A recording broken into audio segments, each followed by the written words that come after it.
Assalamualaikum warahmatullahi wabarakatuh, para santri dimanapun kalian berada di seluruh penjuru negeri tercinta, khususnya santriwan santriwati pesantren modern Al-Amanah Jenewangi Sidoarjo, yang kali ini sebagian besar ada di rumah.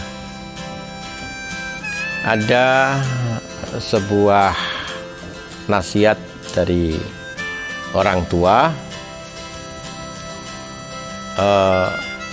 kalian adalah siapa temanmu. Kalau temanmu penjual arang, kamu akan ikut menghitam. Tapi kalau temanmu adalah penjual minyak wangi, walaupun kamu tidak membelinya, kamu akan ikut berbau wangi.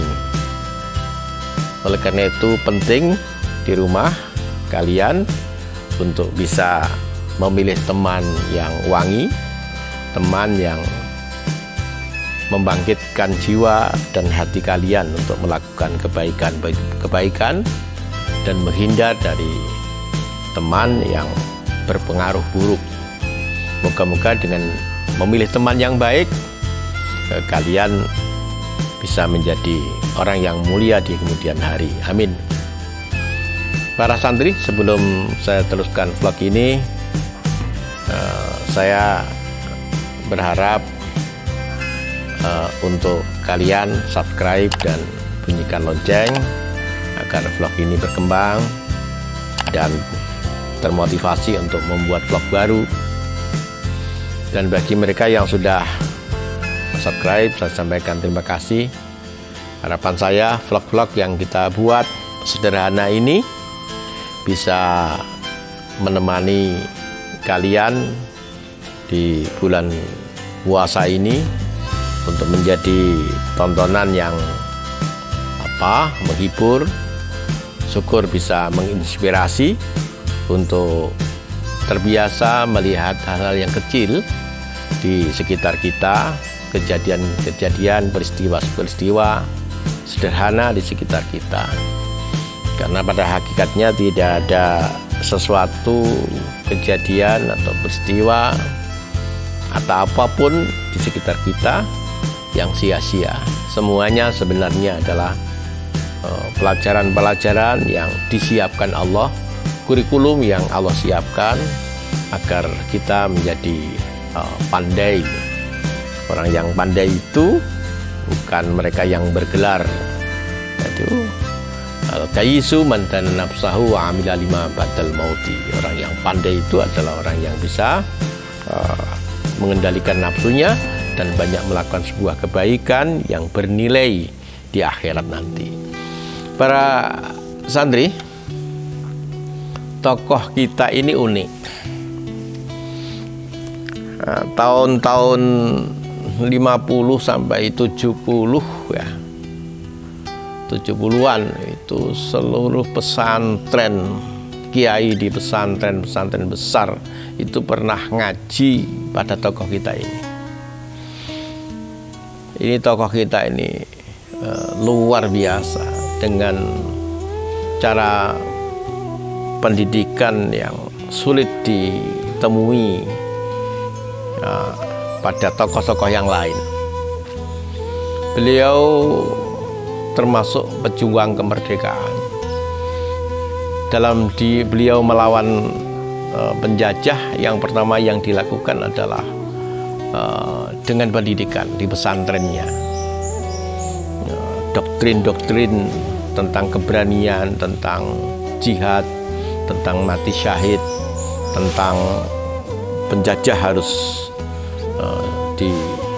diusir, itu ditanamkan kepada para santri, sehingga dari pondoknya dan sekitarnya dan masyarakat yang mendengar kalimat-kalimatnya terdorong, termotivasi untuk melakukan perjuangan itu, sehingga dari hari ke hari semakin banyak orang yang berjuang.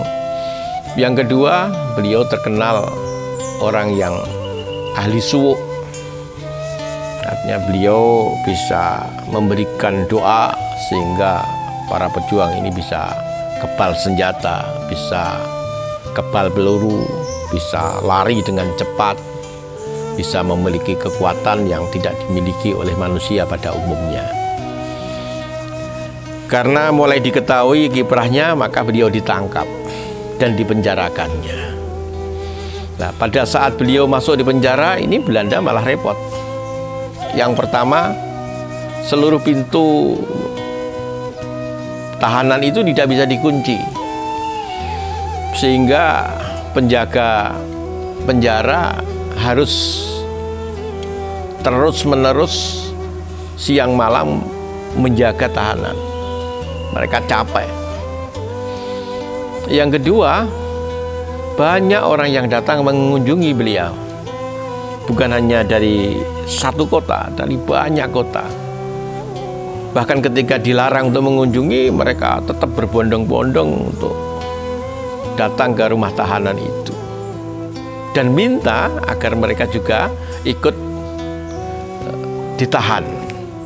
Ini yang merepotkan. Akhirnya kemudian tokoh ini terpaksa dilepaskan oleh Belanda.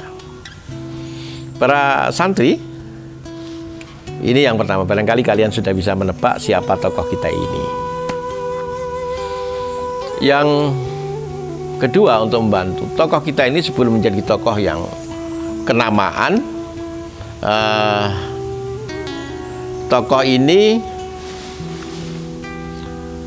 menjadi anak seperti kita juga, anak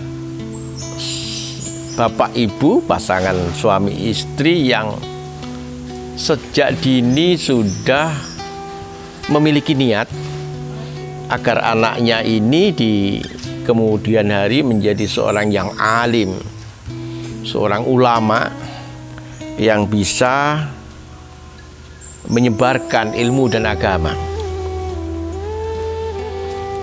Harapan orang tua yang demikian kuat ternyata menancap juga di jiwa tokoh kita ini, sehingga tokoh ini setelah mendapatkan pelajaran dasar dari orang tuanya, pondok yang pertama kali dikunjungi adalah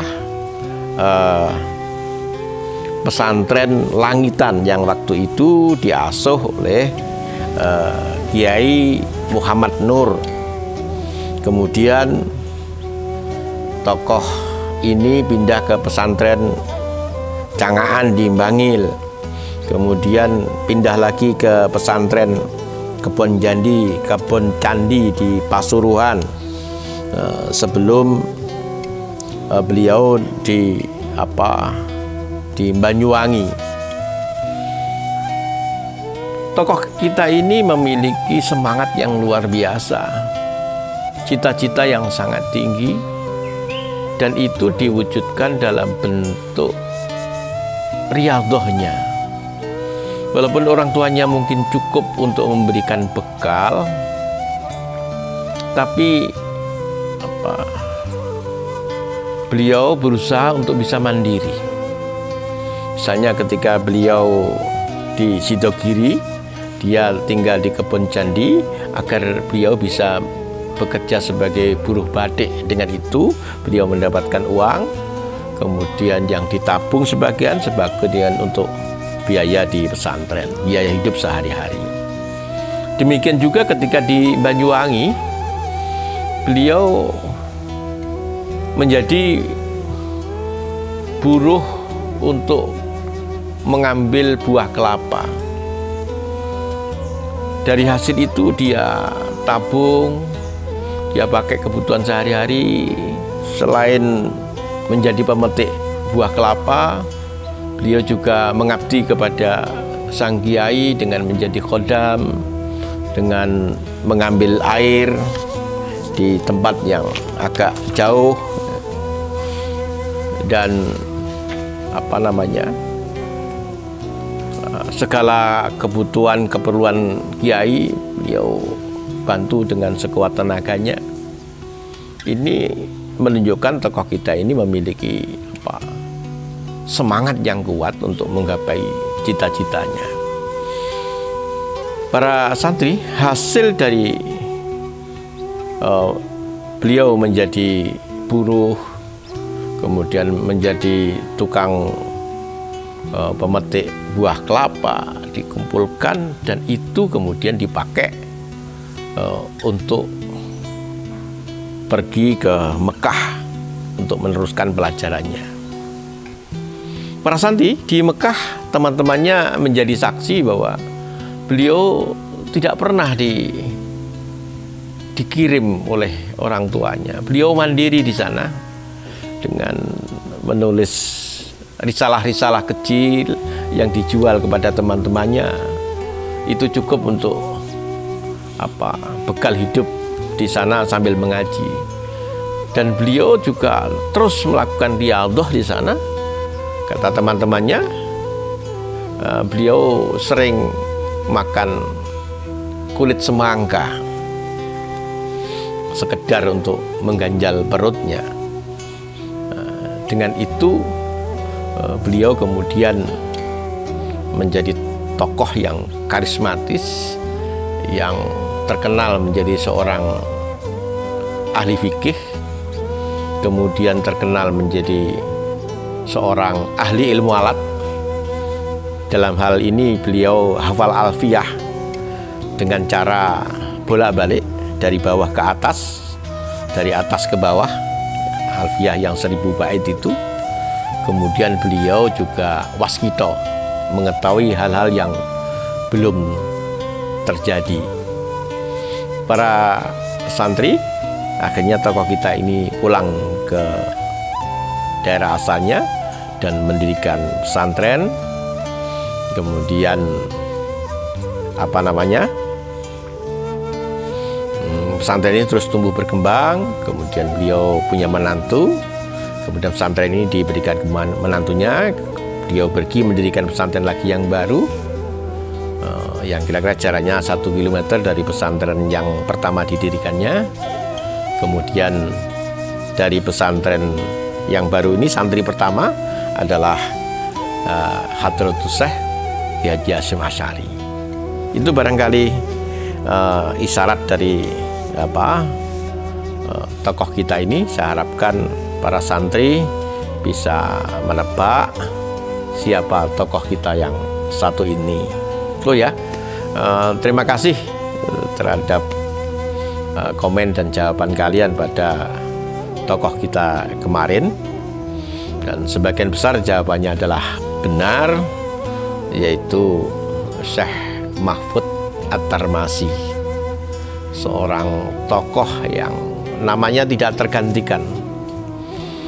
Tulisan-tulisannya puluhan, bahkan mungkin ratusan dalam bahasa Arab.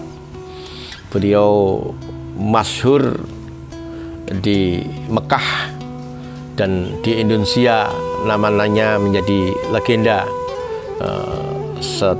setinggi Syekh Nawawi Al-Bantani dan juga sewibawa dengan Syekh Ihsan Dahlan Al-Jampesi.